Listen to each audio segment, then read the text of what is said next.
good news po. So naglabas na po ng announcement o ng guidelines si ASEC Lacanilaw na hindi na po hulihin ang mga aftermarket pipe.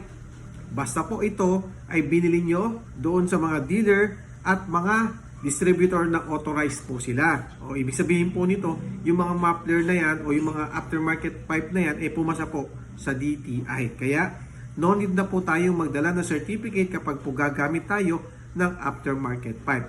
Pero linawin natin ang mga kaibigan para sa kalaman ng lahat, yung mga open muffler po is yun po yung mga bawal.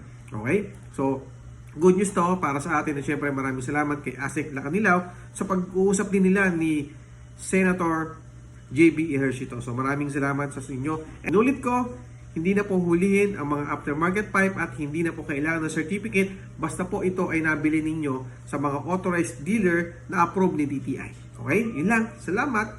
Thank you.